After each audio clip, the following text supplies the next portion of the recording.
Evangelho, quinta-feira da primeira semana do tempo comum. O Senhor esteja convosco, Ele está no meio de nós. Proclamação do Evangelho de Jesus Cristo segundo São Marcos. Glória a vós, Senhor. Naquele tempo, um leproso chegou perto de Jesus e de joelhos pediu: Se queres, tens o poder de curar-me. Jesus, cheio de compaixão, estendeu a mão, tocou nele e disse: Eu quero, fica curado. No mesmo instante, a lepra desapareceu e ele ficou curado.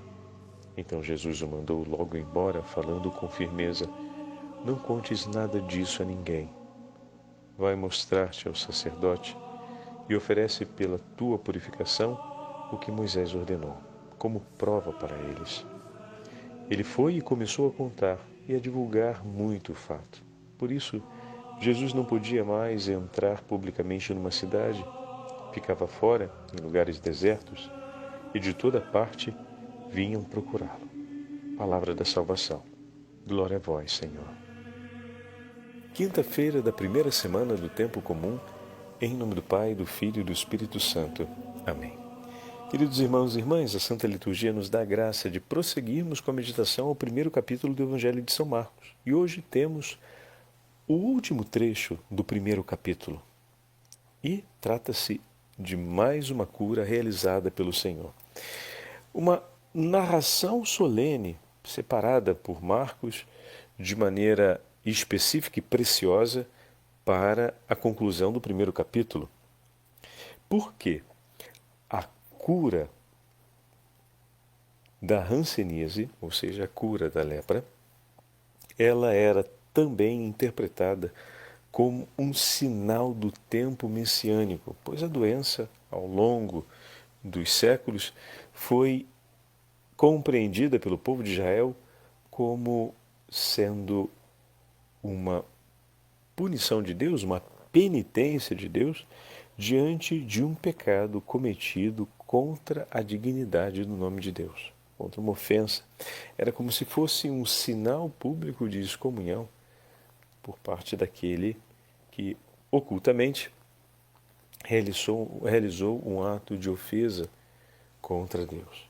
Então, reabilitá-lo outra vez e livrá-lo de tal sofrimento era obra exclusiva de Deus, que viria a ser eventualmente mediada por um homem de Deus, um profeta, que invocaria em favor do enfermo a graça do Senhor para que o perdão lhe fosse concedido. Ou então, o Senhor ofereceria de maneira extraordinária em favor dele o seu perdão sem a mediação de um profeta. Bom, essa compreensão que marcou em boa parte a tradição de Israel deu um significado religioso e um significado também messiânico à hanseníase. Por que esse significado messiânico, padre? Porque uma tamanha ofensa e uma tamanha cura proporcional a essa ofensa só poderia ser oferecida como ato de amor do próprio Deus. E aqui temos essa página que marca o primeiro capítulo, que é o capítulo que inaugura a ação e a identidade, apresenta a identidade messiânica de Jesus no Evangelho de Marcos, com a cura. Como vai dizer São Paulo VI, em uma de suas mensagens pelo Dia Mundial de Combate à Hanseníase, no ano de 1978, essa é a mensagem de 78, o gesto afetuoso de Jesus em relação àquele homem que sofria, ao que tudo indica, de um longo tempo dessa doença. E também é Jesus, a delicadeza do Senhor em cumprir as prescrições da lei em relação à cura, de maneira que fosse dado testemunho, segundo a tradição de Israel, daquilo que o próprio Deus confirmou na sua história. Um leproso foi até ele. Então aqui nós estamos vendo o leproso, segundo o livro de Levíticos, deveria ficar fora da cidade e identificar sua presença por meio de um sino e advertindo as outras pessoas de que ele estava próximo, de maneira que todos pudessem manter uma grande distância, estima-se cerca de 200 metros de distância de onde estivesse um homem marcado por esse sofrimento. E esse homem avança na direção de Jesus, ele percorre essa distância, deixando claro que não havia para ele outra opção, outra possibilidade. Por quê, padre? Porque, cometendo esse gesto, ele seria réu de morte, pois ele avança em direção a Jesus, e está na região de Cafarnaum, e lança-se aos seus pés, infligindo assim uma lei. Ele, que já estava em condição de pecado, estaria demonstrando a sua impiedade com isso, confirmando o direito a ser sentenciado com a própria vida, pagando com a própria vida. Isso mostra que aquele homem, depois de tanto sofrimento, tinha Jesus como sua única esperança. Que palavras! Se queres, tem o poder de me purificar. Só Deus, meus irmãos, tem o poder de purificar o homem de tal doença. Isso era claríssimo na tradição de Israel, nenhum outro poderia. Dizer que tu tens o poder de purificar-me significa reconhecer em Jesus a potência do próprio Deus. Quanto esse homem ouviu a respeito de Jesus para ter uma fé assim tão ardente? Quanto eu e você já recolhemos do testemunho de Jesus na nossa vida e não conseguimos ainda dizer com o mesmo ardor como esse homem essa verdade declarada por ele? Se queres, tem o poder de me purificar. Senhor, se queres, tem o poder. Tem o poder. Ele está reconhecendo, tu tens o poder, Senhor. E eu venho aqui e me disponho ao teu querer. Às vezes reconhecemos que o Senhor tem o poder, mas não nos dispomos ao seu querer. Esse homem tem a certeza do seu sofrimento e a história da tragédia de sua vida. E agora também está recolhendo os testemunhos acerca desse poderoso Jesus.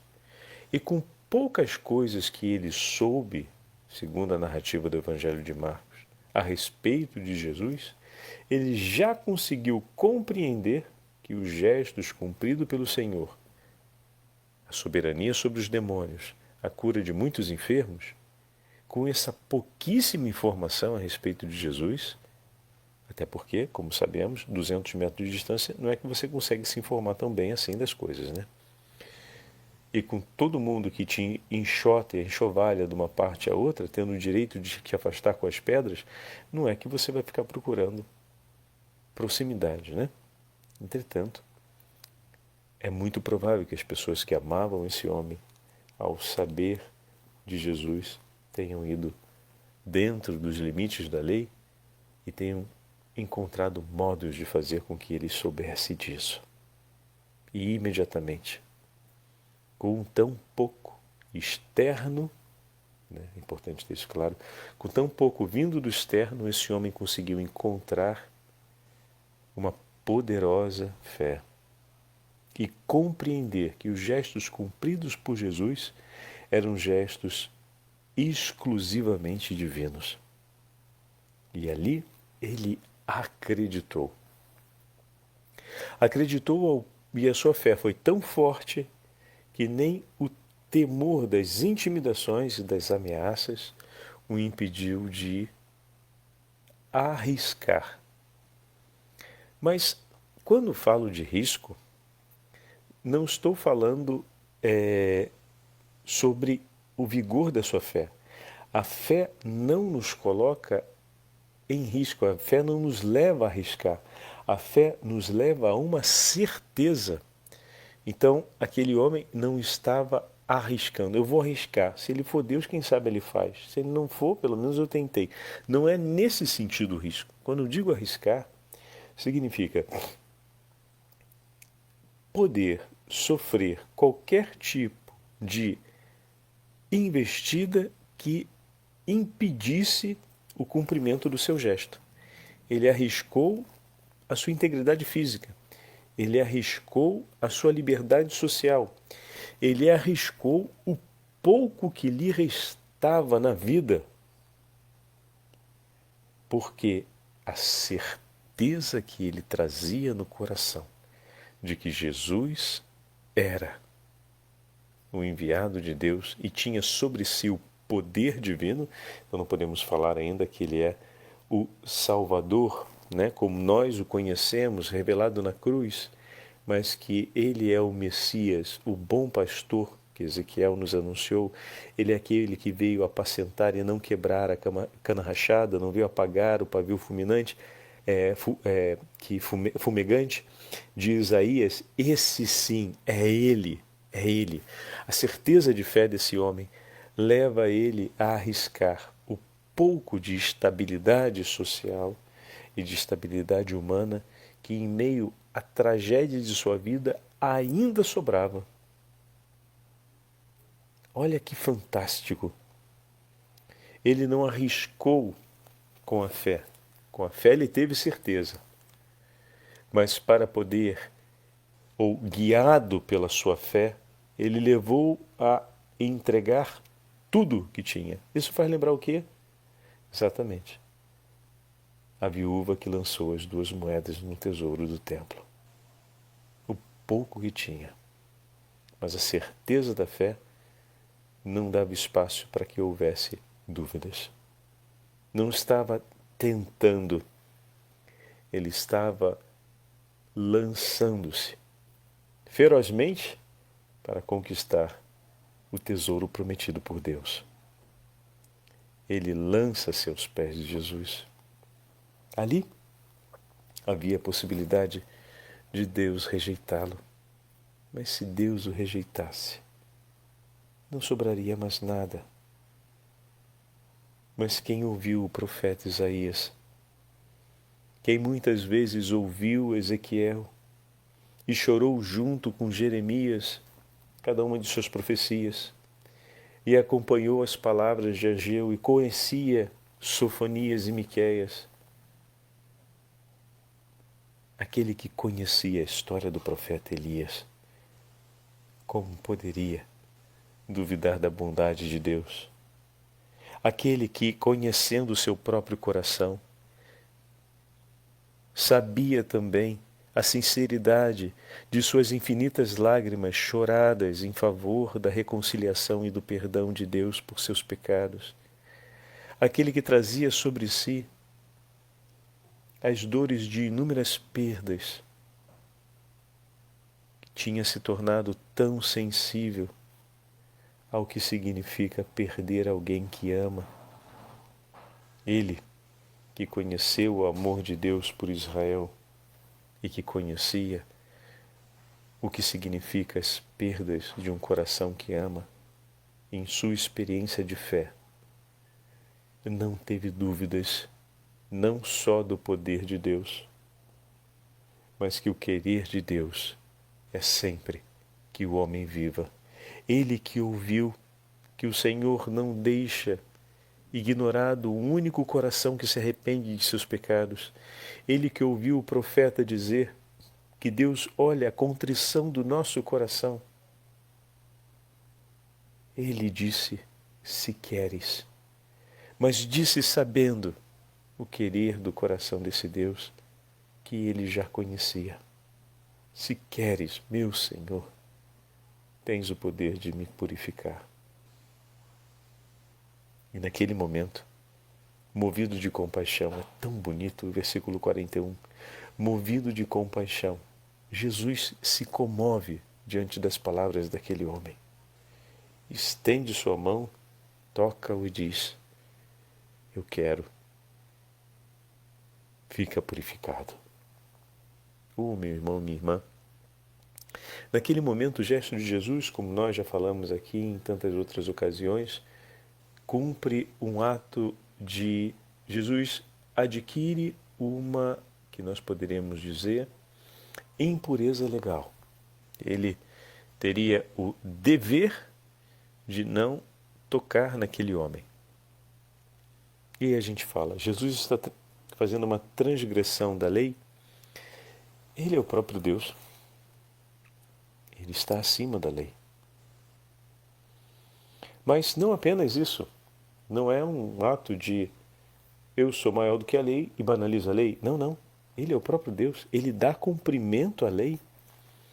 E ele deu cumprimento à lei de uma maneira extraordinária. Como assim extraordinária, padre? Ele poderia dar cumprimento à lei simplesmente curando sem tocar. O toque é um símbolo evidentíssimo de que o Senhor tomou para si a vida e a história daquele homem. Significa dizer que ele recebeu sobre si não só o peso dos pecados daquele homem, como a gente interpreta de primeira mão, né?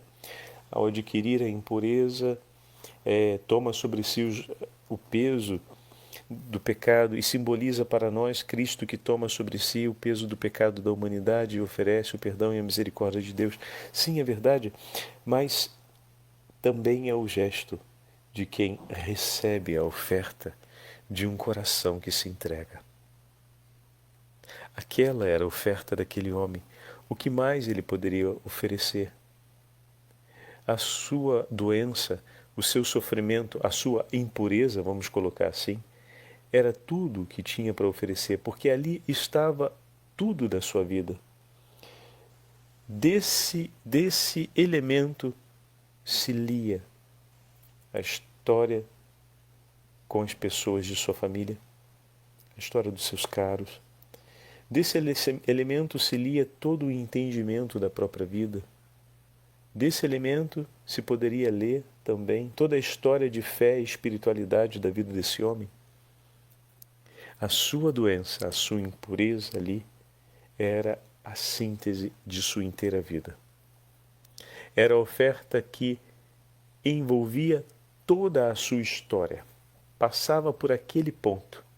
E é exatamente ali que o Senhor vem tocar com sua mão.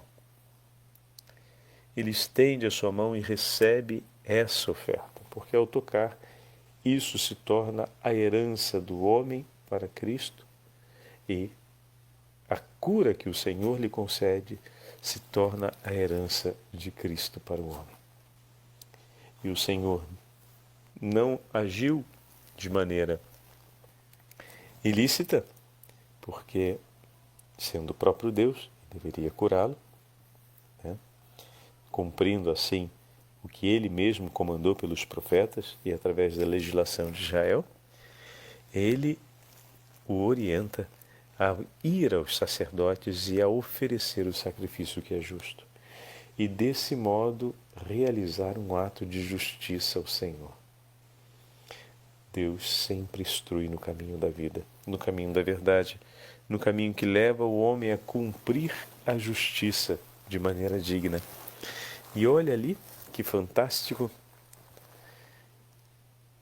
E desse modo, ao oferecer, uma vez que está curado, e oferece o sacrifício a Deus, testemunhando ao povo, se torna ele agora o grande eco desse Deus misericordioso que em seu Filho recebe a humanidade ferida de morte, recebe a nossa história. Tem certas páginas e momentos da nossa história, meus irmãos, que se torna como se fosse um ponto central, um roda-moinho. Toda a nossa vida passa por ali, passa por aquele núcleo, ou gira em torno daquele núcleo que é um episódio ou uma situação que nós vivemos na vida que nos marcou de tal forma que terminou por revolucionar, por mudar por completo a nossa história. E parece que agora toda a nossa história passa sempre sobre aquele epicentro, daquela ferida, daquela marca que aconteceu. E hoje o Senhor nos convida, a mim e a ti, a irmos aos pés de Jesus e a dizer: Senhor, se queres, tem o poder de curar-me. Tem o poder de estender sua mão e tocar exatamente ali e restituir-me a liberdade e a vida. Como o padre falava ainda há pouco, nós já ouvimos e vimos muito mais do que esse pobre homem do Evangelho. Temos os tesouros necessários para conseguirmos professar uma fé ao menos tão ardente quanto a sua e tão vigorosa quanto a sua. É hora de tomarmos nas mãos a síntese dessa nossa história e poder colocarmos hoje diante do trono do Senhor, diante da presença do Senhor, sobre a patena da Eucaristia, ou então através do buquê do Santo Rosário, e dizer: Senhor, se queres, tens o poder de purificar-me. Cura-me, Senhor. O Senhor esteja convosco, Ele está no meio de nós. Pela intercessão da Santa Mãe de Deus e dos santos apóstolos de Cristo, abençoe-vos o Deus e Santo Hilário, abençoe-vos o Deus Todo-Poderoso, Pai, Filho e Espírito Santo. Amém.